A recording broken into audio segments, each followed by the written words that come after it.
Sorry, no, finish your go. I'm so glad you're all here. My name is Adam Saul. I know a lot of you, but not all of you. I'm the coordinator of the Creativity and Society program here at Vic. And I'd like to welcome you tonight to tonight's reading. And also welcome to the people on the live stream. Hello, and I hope the camera doesn't get too distracted. We at Victoria College are hosted on the traditional territory of many nations, including the Mississaugas of the Credit, the Anishinaabe, the Haudenosaunee, the Ojibwe Chippewa, and the Huron-Wendat peoples. Under the dish with one spoon and two row wampum belt covenant, many indigenous nations agreed to peaceably share and care for this land, and they welcomed others to do the same. It is now home to many diverse First Nations, Inuit, and Métis peoples, and we acknowledge that Toronto is covered by Treaty 13 with the Mississaugas of the Credit, while understanding that the signatories to that treaty were not in equal positions of power, and that treaties contributed to problematic history of settlement that we are challenged to confront. Let me also say that this is in many ways a fraught time on campus with a lot of pain and grief and worry and stress over events that are both far away and very close.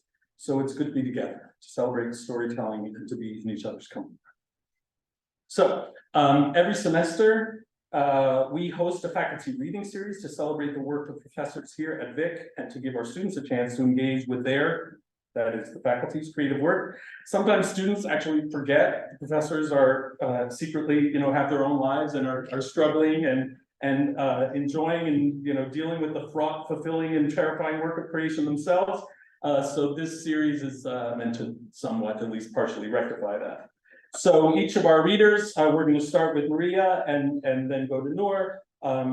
Each one will read for about 15 minutes, and then we'll have time. So I'll introduce in between, and then there'll be some time for Q&A, but also just chitter chatter and hanging out afterwards. There are an inordinate amount of Timbits and a lot of coffee.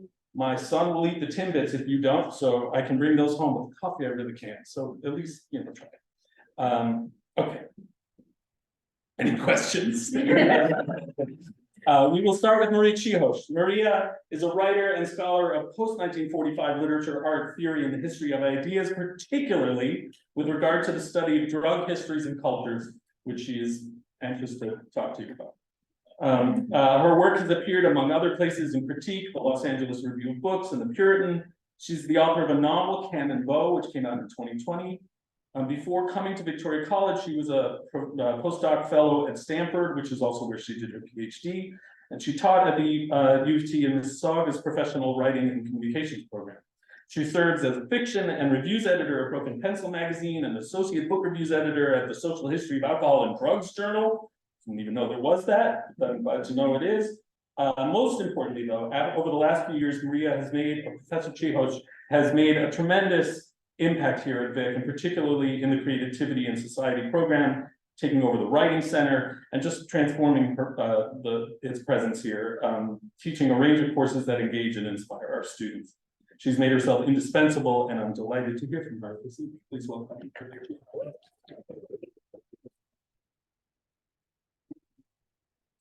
You can stand. Wow, I'm at the front here, I think. Thank you so much for that very kind introduction.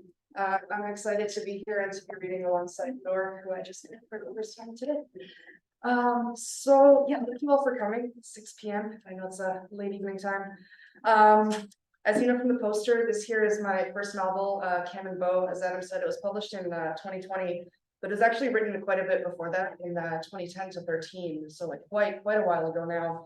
And I say this because what I'd like to do today is tell you a bit about this book for context, and then to read to you from a directly related project called Middlemen, which is a bit of a sequel to Beau, but also sort of an affective B-side to this book's A-side. If you imagine like a record flipping, this is the A-side, I'm going to read from the B-side.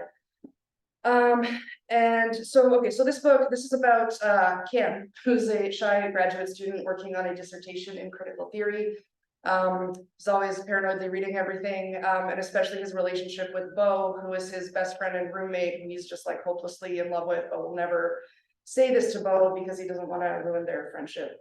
And this all gets complicated when Beau becomes quite ill and their relationship changes in various ways. It's sort of like the setup for this book. Thematically, what this book is doing, as you might guess from the cover, is like drawing a parallel between love and drugs as two forms of human experience that are along like a spectrum of intoxication or altered consciousness. You hear all the time the cliche that love is a drug, which science bears out in various ways in terms of brain activity, but also I'm just really interested in how an experience like love or like drug use can have such powerful extremes. On the one hand, there is euphoria. On the other hand, there is the negative side of things, which is like addiction, and how both of these can stem from the same place, pain and pleasure, both stemming from the same form of experience. For me, this story, Cam and Beau, is inseparable from its setting, which is like late 2000s, early 2010s Toronto, which for context was sort of like a golden age of street drugs in the city, in the sense that we hadn't yet heard of something called fentanyl, which is now in the drug supply and is of course like the newest, well, one of the newest synthetic factors in the North American opioid crisis. So the context of drug use has changed quite a bit, but also the context of the city has changed quite a bit in the sense of like cost of living, affordability have just gotten out of hand. And this is something that I experienced quite intimately because I actually left Toronto shortly after writing this book, was away for a while and then came back, and was so shocked to see the city so changed. And that A-side, B-side relation is sort of an assessment of city then and the city now, and thinking about drawing parallels between intoxicated experience, economic experience, dispossession of various kinds. So Middlemen, the book I'll read from you today, is about the middle ground or being between things, what it means to be in a middle space. Middling is literally selling drugs to support one's own habit. But if you think about the middle ground, it's also like a safe space of refusing action or refusing decision. There's something precarious about that space, something safe, but also maybe something cynical. That's what I want to get at today. So for context, the scene I'll read to you is set about 6 years after the events of Cam and Beau, and it finds Beau at the airport in Toronto, about to catch a flight to San Francisco, where he's going to see Cam, who he's tentatively reconnected with after many years, who has invited him to come down to sort of take a break or level out after what someone who's in addiction recovery would describe as Beau's like rock bottom, which is like he's basically burnt earth on his like wedding photography business. He's got into a bunch of debt he can't realistically pay back, and he's got a pretty bad opioid habit that he's tried to kick multiple times at this point. So when we find him here, he's about to board his flight, and he's recalling other times he's been in transit, as he calls it. Content, there's obviously going to be drug content, and there's some profanity, and there's references to addiction. So I just want to put that out there in case that's not everyone's cup of tea. Nobody hates flying as much as an addict. Airports are nothing but a transitional place, garish mess of law enforcement and fluorescence to get through without your substance of choice, sweating buckets, jarred by loud sounds, unfamiliar lineup procedures, and having to remove your clothing, sitting beside strangers for hours at a time in pleather chairs, not unlike those in hospitals. Hospitals, as the photographer knows, are another transitional space, a place for waiting and for sitting still. Boarding the plane, Beau Larkey is shaky and cold, but sober. The flight is long, but not long enough to sleep on, and the idea of putting on headphones makes him anxious, unable to hear whether anyone may be addressing him, or where the stewardess might be in the aisle, or whether she might want him to fasten his seatbelt or put up his tray or fucking what. So he sits watching the silent in-flight movie, feeling distanced from his body and vaguely ill, fearing the cold sweats might be coming back. Mercifully, they don't. It's been 12 hours since he came up from his detox attempt, the first since the one on the Greyhound that failed utterly at the Sacramento bus depot, where, shaking so bad his hand trembled as he pushed the sweat-printed piece of crumpled and folded return ticket beneath the plastic counter screen, he watched the clerk give him a slow, skeptical look that set off immediate, fully articulated prayers in his head that she would please not call the police. For the first time in his life, he understood the full weight of the term junkie, a label he saw with forced clarity described him very well. And then that 3-day ride back, clothes soaked, hair plastered to his forehead, his neck, wiping his palms on his knees and getting up every few minutes to dry heave into the reeking, rattling toilet in the back of the bus. He wasn't sure what scared him more, that he would die or that someone would complain to the driver and the whole operation would be pulled into a Wendy's parking lot while a police cruiser was summoned to pick him up. And oh, it was bad, so much worse than he'd ever imagined, ever read about or heard about or seen in films. When you look at it and think, whatever, can't be that horrible, nothing is that horrible, but it was. Sweating and shivering and making sounds he didn't even know he was making, and people sitting around him constantly moving to other parts of the bus, itchy all over and restless and feeling his skin literally crawl, and then beginning to actually see it crawling, knowing that some people talked about seeing ants and spiders and all manner of insects crawling on their skin, and feeling faint at this prospect, fearing that his fear alone would trigger this most dreaded effect. He doesn't remember much of the return journey. He imagines this lapse in memory to be the result of the profound amount of time, forever, because there was no time, because the fact of time meant that there was only one instant, but this instant spanned forever, and there was no real difference between now and forever, that these two things were one and the same, and somehow we'd gotten the fucking words for them all wrong. The amount of time he spent in detailed and grotesque hallucination of endless mazes of hospital hallways and bleak fluorescent lit rooms, aseptic and cold and flickering, looking for someone he could not find, fearing something just off screen, around the corner and out of sight. The dream was not different from his life, he knew. It was not even a representation of his life, some obscure metaphorical rendering, but was his life, was literally what he had lived, all those endless hallways and endless days, and the two actually being, as if to mock his petty distinctions between space and time, the very same thing. When he came to, they were pulling into the Bay Street depot, and he was lying across two seats with his feet blocking the aisle and part of a third, and his face was wet. He sat up and wiped it and rubbed at his eyes, knowing he smelled horrible and looked worse. He stood and buttoned up his coat and, wobbling, made his way slowly down the aisle, using the tops of the headrests as supports. His duffel stuck on the seat backs, pulling free to slap, regularly and without conviction, against his hip. Man, the driver told him as he reached the front of the otherwise empty bus, you look rough for a while there, brother. I thought for sure at the border they'd pull you. Exhausted, the photographer could only nod. Let me give you some advice, man, the driver said. Trust me on this. If you've kicked it, keep it kicked. And handed him an NA meeting card, an object marking the very first time anyone had ever suggested to the photographer personally that he had a group meeting level of problem with his substance of choice.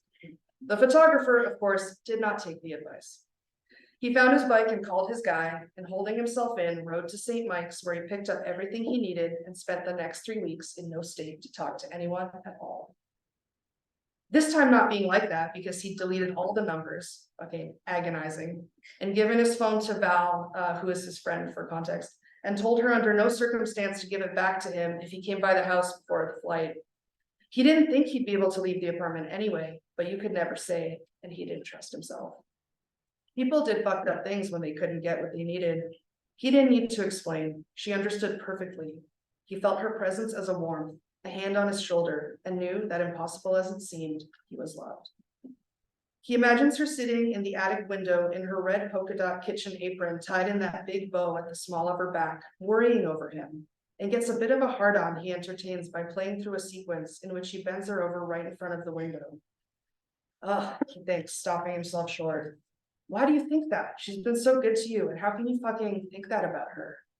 He feels strange and gross, like he's considered the equivalent of having sex with a parent. Since he's gotten off the drugs, he's had trouble reining in his thoughts, which turn forcefully to lurid scenes at moments he least expects, like his newly unanesthetized body is trying to make up for lost time. He turns his attention to the landscape beyond the vibrating plastic window, where everything appears more terrestrial than nebulous. Great snowy altitudinal wastes ablaze with high cold sun, puffy softened peaks rising occasionally to break up the spectacle. It is a landscape not unlike his internal one, and the view pleases him. It suits him well up here, everything clean and sparse, sanitized of the agonies of daily concerns, everything surface, being exactly what it seems and nothing more. I am, it says with stubborn muteness, and to the shaky photographer, the statement seems a fantasy of a world made only of things, the world without people, the world before the complication of thought. In his head, which is anything but free from complications, he is thrown back to the only other time he ever took a flight, a turbulent 3-hour ride to Saskatoon, where he intended to try to look up, finally after all these years, his mother. White-knuckling his armrest each time the plane pitched and dipped, he couldn't stop thinking, with the reassuring weight of the pill bottle in his pocket, totally worth the domestic flight risk, that this attempt at connection might somehow redeem the aimless, free-floating trajectory of his adult life. The address the office had given him was occupied by a young couple, a guy with a narrow chest and no shirt and a ton of tats coming to the door with a baby glued to his hip and looking, when it became obvious that the woman in question with the family name Larky had not been the previous resident, or even the resident before that, supremely sorry for this visibly stoned man standing on their doorstep with government-issued printout record in hand. He wants to smoke so bad his teeth ache. There can't be much more of the flight left, but he feels like he'll jump out the fucking window if he doesn't stand up. The photographer makes his way down the aisle to the washroom, which has been lavishly outfitted with no smoking signs, bolstered by notices concerning the illegality of tampering with a smoke detector targeted at people precisely like him. He stares at the pack in his hand and itches, opening the top to smell the cigarettes before putting them away. He splashes cold water on his face and pops a piece of gum instead, returning to his seat where he places the compact red pack in the pouch in front of him, out of sight, but not out of mind. Like every addict on the face of the earth, the photographer knows the adage is a lie. Sight and mind, in fact, have nothing to do with one another. Mind can produce sight entirely on its own. No fucking assistance necessary. When they arrive, he is dry-mouthed, heart hammering so bad, he wonders if maybe he hasn't, after all the abuse, actually shorted his body. If now isn't the time all the opioids in their keenly felt absence will finally catch up with him, and his poor, overloaded, up-down, Hillscope heart will finally, in this over-air-conditioned Bay Area airport smelling overwhelmingly of fuel, give out. Fucking breathe, he tells himself. Come on, man, it's just Cam. He hoists the strap of his worn burgundy foster home era duffel more firmly over his shoulder, the bag nondescript and monochrome like everything else he owns, and feels, in his body's near neurological memory of the action, thrown back to being in transfer, between homes and on the verge of abandonment to an entirely new set of circumstances not of his choosing. Another of the many sensations the oxy had been so deliciously good at keeping at bay.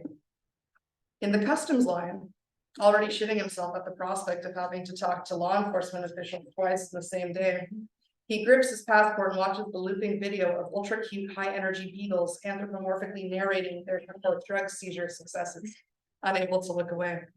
He is not carrying anything and knows he shouldn't be nervous, but can't shake the bad paranoia that running any kind of cross-check might connect him to the many pharmacies he's shopped for scripts at. How long will you be in the country? A few weeks, he says, because I don't know is not the right answer in customs, ever. Purpose of your visit? I'm sorry? Business, leisure, bit of both, I guess. Looks like you don't have a return ticket. Planning to stick around indefinitely? He sees that the one-way ticket may have been an error on his part. I'll have to get back to my business, he clarifies. What is your business? The word opens vistas of scorched earth in his mind, but she doesn't need to know that. I'm a wedding photographer. I have fall bookings lined up I'll need to be back for, he lies. Okay, looking down at his passport as she stamps it. Beauregard. Welcome to California. She hands it back to him and he takes it, unbelieving, zipping it into his bag before she can change her mind. Thinking he must be okay, then, he must look all right. A thought that comes as an enormous relief to him, scared as he was of seeping drugs, looking like drugs, being drugs, thinking he'll be all right to see Cam, who has, after all, already seen him high. He cringes inwardly at himself and steps through the sliding glass doors into the atrium where he sees Cam immediately, standing far on the cusp of a crowd of families with flowers and gifts and bored drivers holding name placards displayed on iPads or scrawled in marker on whiteboard for people important enough to merit individual pickup and delivery to some prearranged Silicon Valley work and lodging location. Miss Lugones, Google campus. Toby Reeves, heading to Oracle. Among the crowd, Cam is tall and still and impossible to miss. He looks both tired and tanned. When he sees the photographer, he waves, raising his hand in a stiff, shy motion. Hey, Beau says, coming to stand before him, caught in this moment of staring and being unable to look away, unable to avert his gaze from this tall stranger with melancholy eyes who looks so much like someone he used to know. The academic keeps his hands in his pockets, and from this Beau understands he is not to be touched. Thank you so much.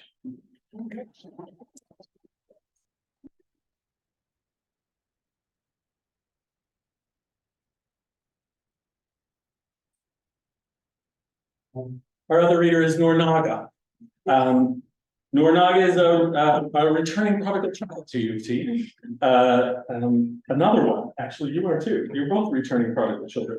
Noor Naga is an Alexandrian writer who was born in Philadelphia, raised in Dubai, studied in Toronto, taught in Cairo, and now has returned to us as a professor jointly hired by the English department and Vic. Her work has been published in Granta, Lit Hub, Poetry, The Walrus, The Common, and other places. She won the Bronwyn Wallace Award for Poetry in 2017, and in 2019 won the RBC PEN Canada New Voices Award and some other awards. Her first book is a verse novel, Awash's Praise, which was published by McClellan and Stewart in 2020 and won the Pat Lowther Award, as well as the Arab American Book Award. Her second, If an Egyptian Cannot Speak English, won the Grey Wolf Press Africa Prize, the Center for Fiction's first novel prize in Arabic. Yeah, she's won a lot of prizes, is my point, and was shortlisted for the Giller Prize and others. We are thrilled that she has come back to be with us here at U of T, and it gives me great pleasure to welcome her to read to you tonight.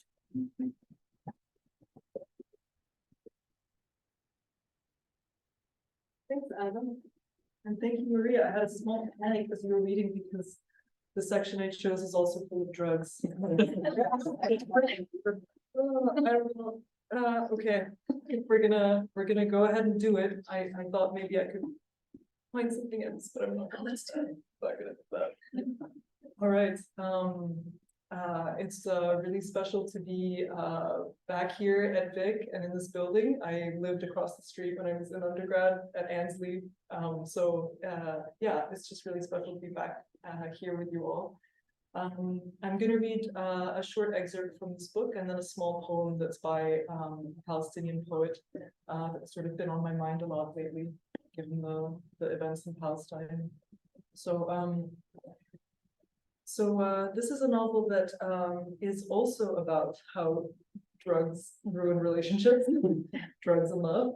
And it's about an Egyptian woman who has never been to Egypt, who's been sort of raised in the States by Egyptian parents, and then returns to this place that she's never been and tries to kind of make a home there, and falls into this sort of disturbing relationship with someone who was a photographer of the revolution in 2011. I know, it's crazy. I'm just trying to work out drugs and photography. Anyway, so far you're gonna get a lot more of that. But yeah, so he's sort of coming out of this is a novel that's set in 2016, 2017. So it's sort of a few years, enough years after the Egyptian revolution that sort of the results, if you can call it that, or the failures are becoming apparent. And people are, it was a real kind of low point that only really got lower. So there was a sort of high in 2012, 2013, especially among people of my generation.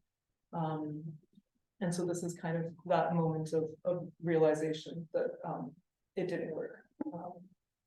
So I'm going to read a small section in the voice of the girl, and then a small section in the voice of the boy. So this is the girl.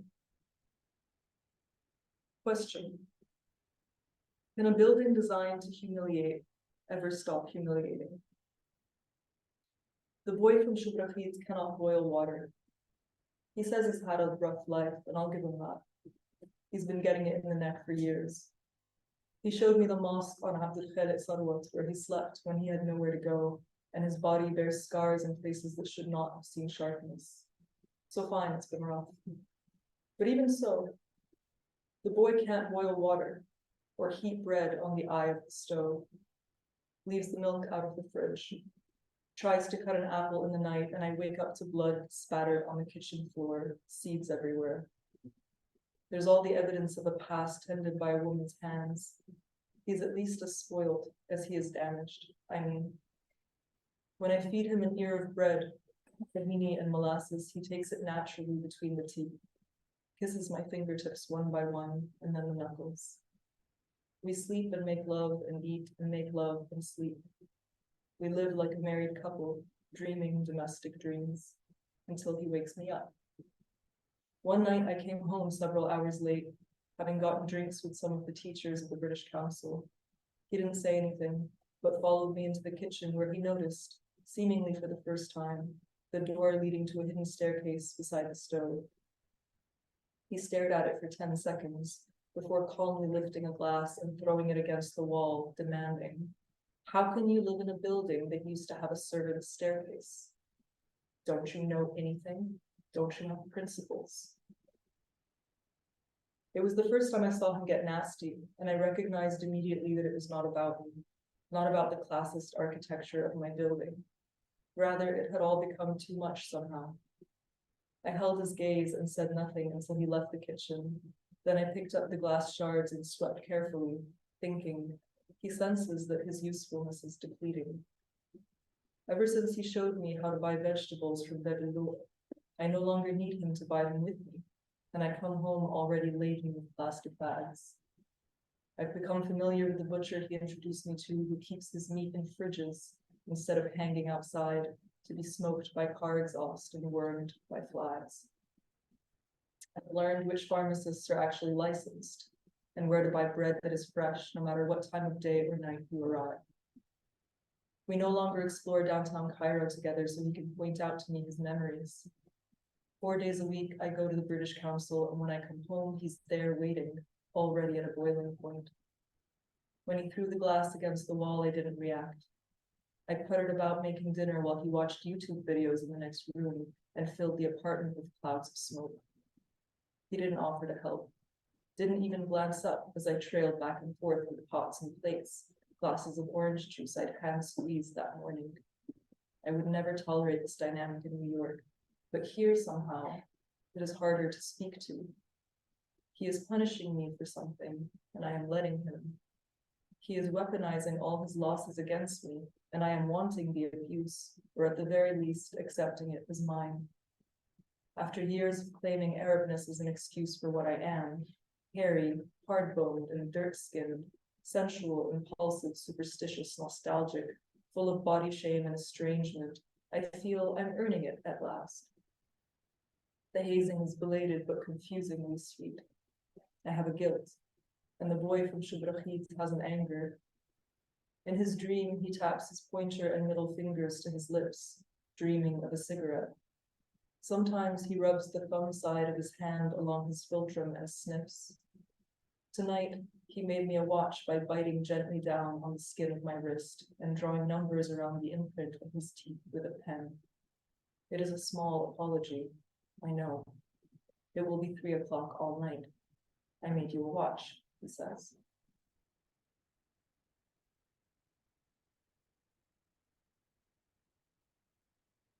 Question. Who does a nude belong to? The one who takes it, or the one taken? Every few weeks, she asks me why I don't do photography anymore, and I have to bite back my temper. If you have documented a revolution, how can you bring yourself to capture anything else on those same streets where your brothers stain the asphalt with their lives? I used to sell a single frame to the foreign news channels for £2,000. Back when £2,000 was a filthy number. There were a few of us then, Sayyid, Khurshid, Mizo, and others. But after Morsi was dragged by the beard and we had to watch yet another dictator co-opt the movement, it became difficult to keep believing in photography as arsenal. It didn't matter that we were back in the square all over again, recording every moment with the same people that had come out 2 years earlier, the same tents and sandwiches. In fact, many of the photographs we prided ourselves on taking for posterity's sake, as archival testaments to the martyrs and believers, the heroes of our time, ended up being used against them. Since the Sisi came into power, thousands of those who accidentally put him there disappeared overnight. Many of them identified through our footage. There are more political prisoners in Tora prison today than passed through it in the last 4 decades. Men, all of them young from poor backgrounds who have no friends in high places to get them out, since we were their friends, and look where we are now. Today, only those without a conscience are still working. Some photographers know how to sell their own. They play the grant game. funding from the Goethe Institute, scholarships from the Swedes, filters and hashtags, peddling themselves on Instagram, or else they become common fixers, pimps, smearing our nudes all over the wet magazines overseas. I haven't raised my camera to street level in years, despite carrying its dead weight everywhere I go. I could show her my work from 2011 on CNN, but I don't. Her question is a capitalistic reproach. She wants to know where I get, or don't get, my money. How could I ever afford a cocaine addiction? She teaches English to adult men at the British Council, but what do I do? She wants to see for herself what I do.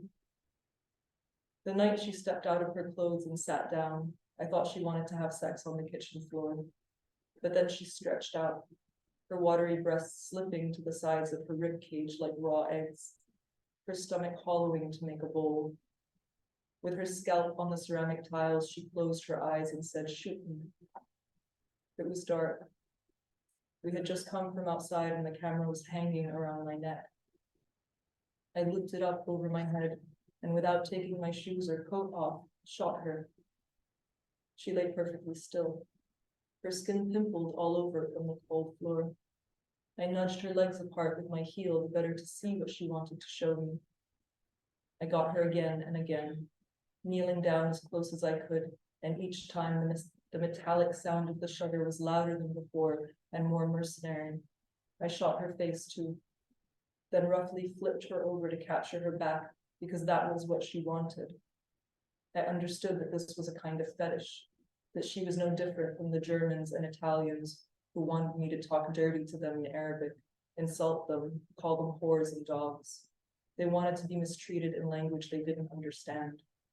I kicked her over onto her stomach using the toe of my shoe like a spade, and she lay face down, shaking for a long time, but not from cold or fear. Thank you. That's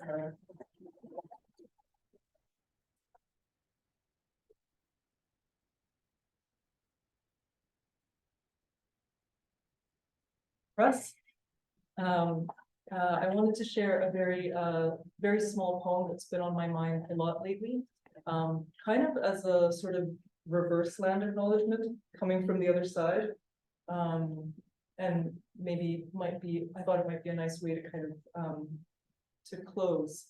Land acknowledgements are things that I really kind of come full circle with, because there was a time I was extremely cynical about them, and every time I heard one, I thought, God damn it, we're not doing enough, and what is this doing, But the more that, the more, I don't know, the older I get, or the more genocides I live through, the more I think, actually, there is something really important about speaking the names of the people who were killed, and the tribes, and having that language be part of the spaces that we are a part of, even if you've heard it a million times, and even if it's not enough, it's important.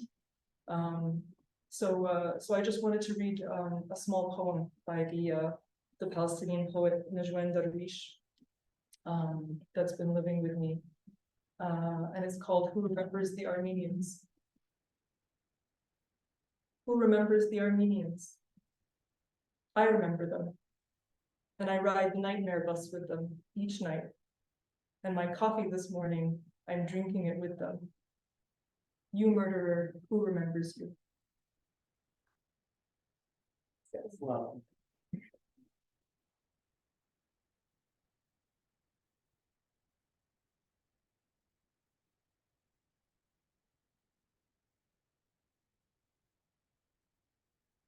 What do we do now? Yeah, what do we do? Yeah, what do we do now? It's a really good question. I don't know the answer. We can open it up for questions from the group if you have any. They both agree to answer them. Or at least to respond to them if they don't have the answers. Are there any questions? Or comments? I've got other questions. I guess I'll start with. I have a question for both of you actually. I also have a question for you, Noor. So now I'll ask a question about it because, I'm wondering, why you both have these drug addicts. I mean, we've done these as figures, but then why it was important to have them, in literature, like to make literary figures of them.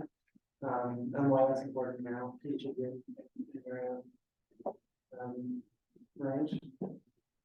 And talking about volumes. And sorry, yeah, I'm not sure if that's just contingent.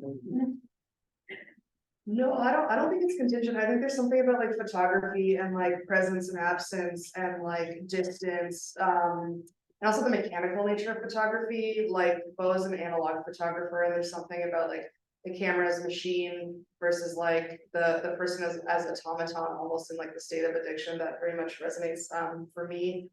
So that definitely, I mean, and I'm sure like Noor has her own reasons for photography being in there. So and this book has like a great deal of like theories of seeing, theories of photography, and how those like play into the thematics going on. But in terms of addiction, it's like a twofold thing. On the one hand, like I think as much as we have but there's a lot of attention to social justice in our society, but there are still categories of people that we just don't see as fully human. And I think unhoused people are one, and I think people with addictions are the other. Like I don't think we really have extended fully the sorts of the forms of empathy or like justice that we extend to maybe other groups. And even like here in North America, where that's such a discourse, like I'm just often stunned by like the way we talk about people who struggle with substances. So that's like the justice aspect of it, but also like it's something that has been both like, you know, I've personally encountered addiction in my family and people I know, and also it's theoretically interesting to me as a scholar of, you know, drug histories and cultures. And it's something that I think in a Western context where everything's about like agency and control, like addiction represents a state of like none of that. Like it's a state that's just very difficult to rationalize and deal with, both from that conceptual angle, but also personally, like dealing with someone who has an addiction is just like so frustrating. Like there's not much that can be said about that. And yeah, that's kind of where I'm coming from. Yeah. I never know how to answer that question. Actually, I think of Quire as a very druggy place. Actually, I mean, it's pharmaceuticals for the most part. It's pills, it's tramadol, it's all kinds of things. But I find it's actually very difficult to write about Quire without writing about addiction. Not that everyone is addicted, not that it's kind of so pervasive, but something about the sort of combination of kind of political disenfranchisement and poverty and entrapment, because it's an extremely claustrophobic place. The whole country is very claustrophobic, and there's a lot of there's a huge discourse around getting out, who can get out, and out is anywhere out. You know, there's out and in, and are you in or are you out? Can you leave? Do you have a passport that can get you out? Do you have a visa to access to out? You know, so that I don't know, that kind of claustrophobia, I feel one of the ways in which a lot of people who dealt with it kind of mediated it was just through drugs. I don't know if that answers the question. Yeah.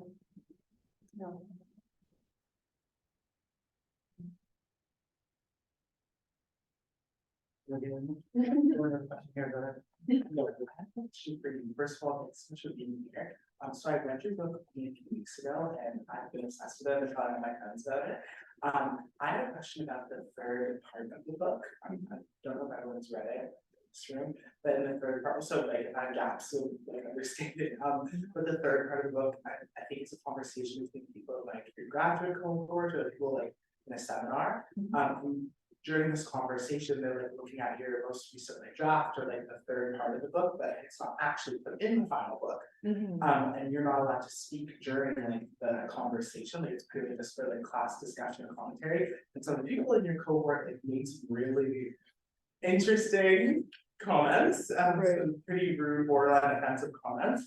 My question to you is, if you were allowed to speak, what would you have said, particularly to people like me, and like, I think the other person was like, oh, Jacques, Tim made some interesting comments. What would you have like said to them? Well, I mean, the third part is, didn't happen. Just want to.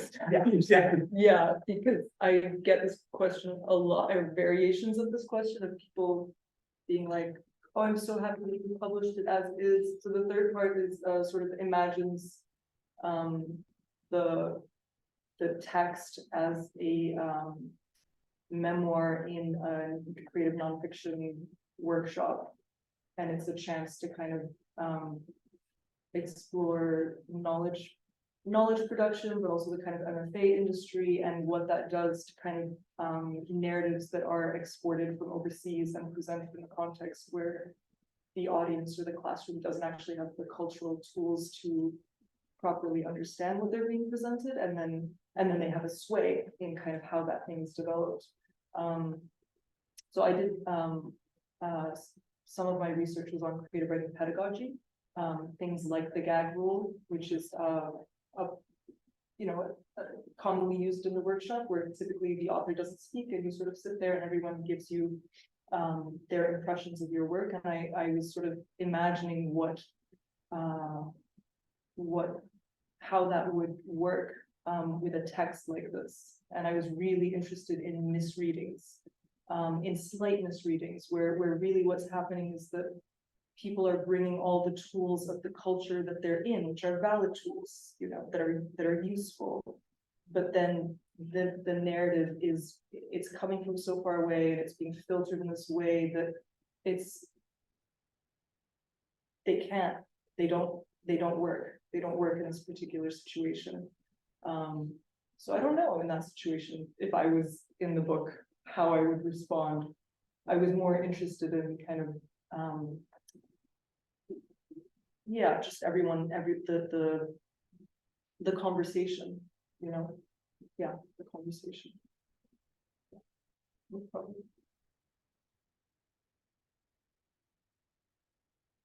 I want to know how your teaching is changing your writing. You've been here longer, so you. Yeah. I always say this to my students too. I get a ton out of the writing classes, like just the level of attention that you have to other people's language and what they're trying to do, and extending that perception of where they're coming from on an authorial level and where you're receiving it on a readerly level, has just really sharpened my attention to my own craft. And even on the level of something we were doing sentence structure on Monday, which Nina was there, Zoe was there.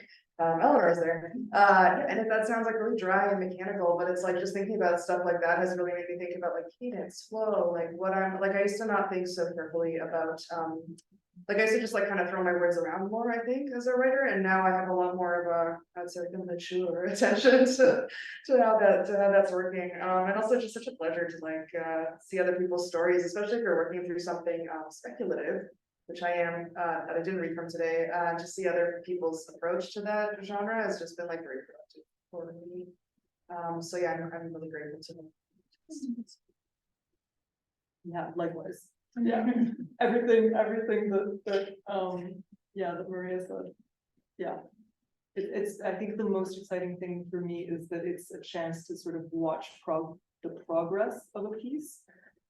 As opposed to, when you're encountering texts in the wild, you just sort of get them totally finished and you don't have any sense of kind of the backstory, the journey there. So for me, that's sort of the most exciting thing. And also just the vulnerability. It's just incredibly vulnerable work to be bringing in these things that you're still grappling with. I find, I draw a lot of inspiration and kind of courage from that. Out of curiosity, where do your ideas kind of come from? Do they come from an image or conversation, or is it just entirely random?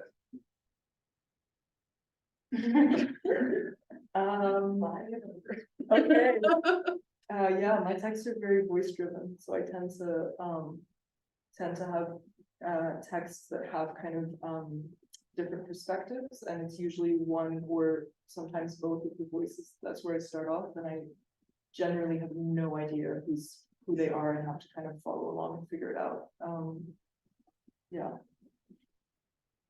I think for me, fiction is like a space to like wrestle with some of the like thematics or like theoretical things that occur in like my academic work in a way that doesn't need to like wrap them up so neatly. And so often I think for me, like character is really central, but I'm always really interested in like what character does in like a situation where there's like various pressures being applied. And I think those pressures for me are always inspired by the sorts of like more conceptual design, wrestling with like what is a drug, what is a camera, like what does it mean to be between things, which are all things that like have some sort of like personal or lived resonance, but I don't like journal or write any sort of more biographically based stuff. And I think for me, like fiction is like a place where anything I've been through can become kind of strange and merged with like all that other stuff. I don't know if that makes sense. Yeah.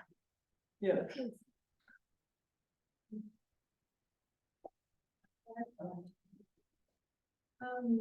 Okay, so I think my question is more for Noor. First of all, thank you both for being here. It's really interesting that you speak about how your stories are so voice driven and they come from different perspectives. Because I feel like that's something I definitely took on, because I actually wrote an essay about your novel. Oh, wow. For diaspora and transnational studies course that I did. Super cool. So I kind of very much approached my reading of the novel from a diasporic lens. But something that I noticed throughout the story is it had this like incredibly interesting mix of perspectives from like people like actually from Cairo, like as well as diasporic people, and then also these like foreign voices. So I would love to hear more about how like your kind of diasporic like slash like international kind of life experiences inform those, because I also like noticed how like there were specific things in the devices like the footnotes in part 2 that really helped create these like in groups and out groups of like, oh, you either know that this is like billion cake or you don't kind of thing. So I'd love to hear kind of a little bit more about that.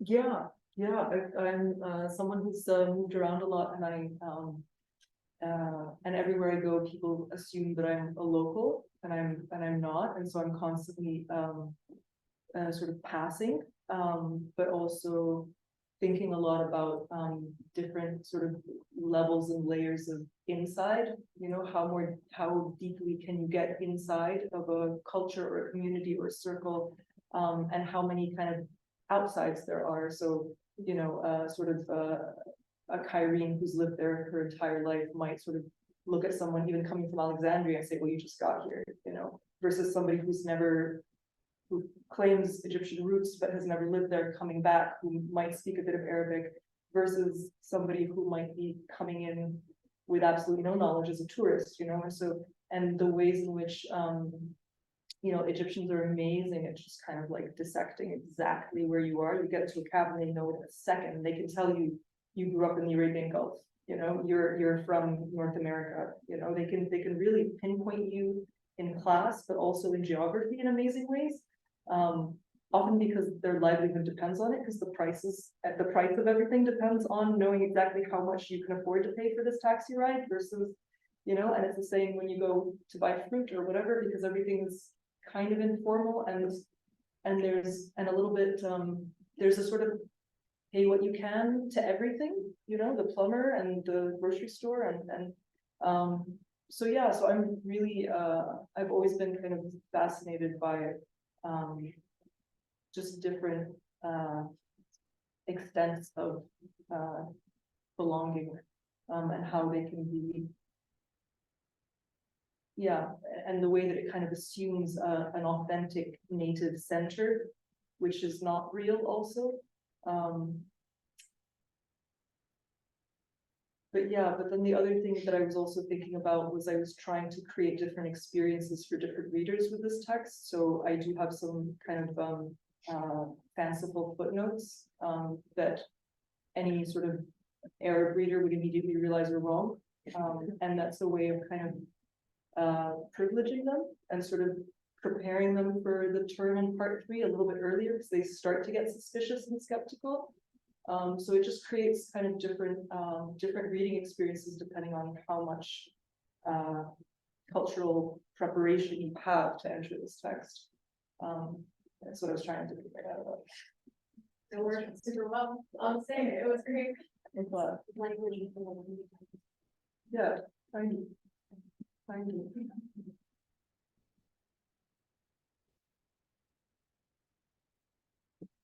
Do you have questions for us? I feel like I spent all week asking people questions. Ben, you have a question? Yeah, so sitting here and listening to the works that you're reading to each other, and just to happenstance, so it will go out. I'm curious if you can imagine a space for your character to come together in conversation. And I'm imagining a little bit how that conversation may go, kind of just not here to play within each other's theme. Maybe how that conversation might go high, and how that conversation might go waiting for the next topic.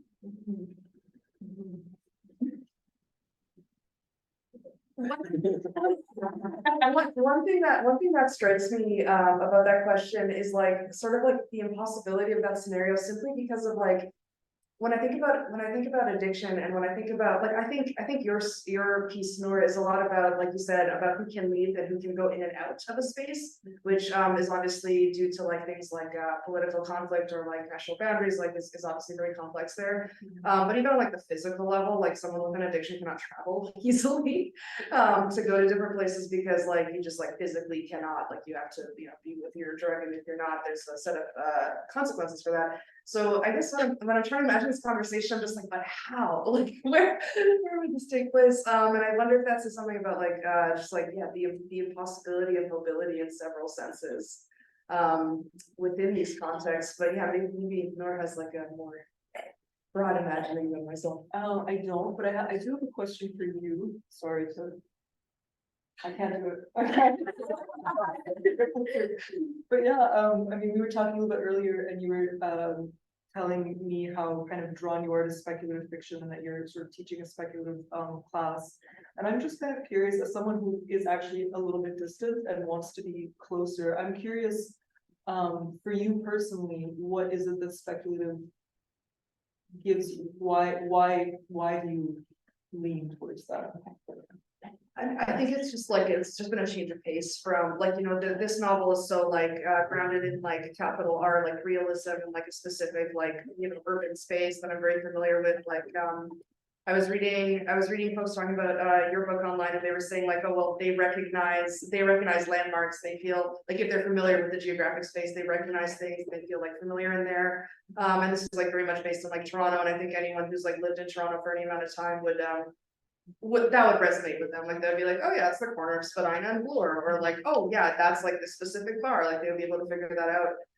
And I think for me, the spec fic has been a process of getting away from something that's so immediately grounded in the real, and allowing myself to like, I guess, play in a bigger playground. If that makes sense. Because yeah, I can't. I don't know. I don't want to write the same kind of thing for the rest of my natural life. And it's been. I feel like what you're saying about like feeling distant from it, wanting to get in there. I think I felt that way maybe like 2-ish years ago, and I've been like easing my way in.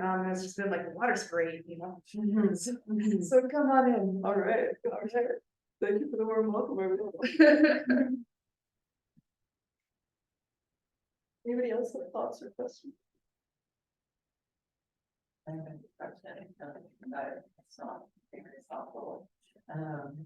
The reason for scraps. I have a whole army of besties who read my first drafts.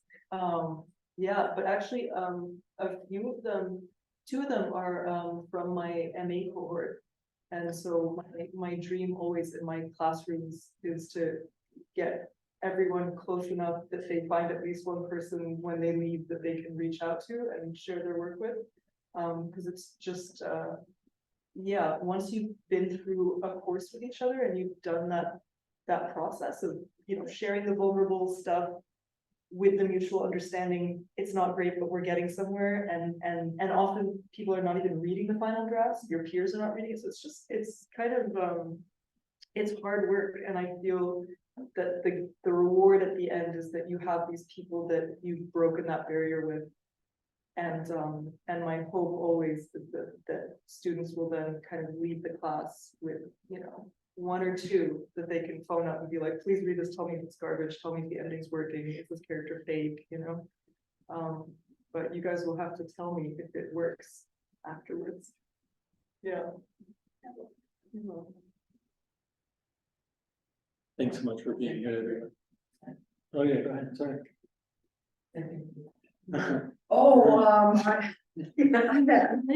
I'm super anxious and embarrassed about my draft, so it's just like my husband. Yeah. And I never did an MFA, so I was always around academics who were doing like PhDs and being like, what's your dissertation about? So like there was no opportunity yeah, it got old really quick. So I never had that opportunity, and just to emphasize, like, for you guys who are in like the fiction classes, like that is exactly why you would want to build community around something like this. But yeah, just the like one tier readers. Yeah, the acknowledgements at the back. I was jealous. Yeah, all of them read drafts. Well, I was very, very lucky. Yeah. Thanks, both of you. Thank you. There are lots more tidbits. There's lots more coffee. Feel free. Yeah. Don't try not to spit on North Price typewriter. It's a terrible experience. It really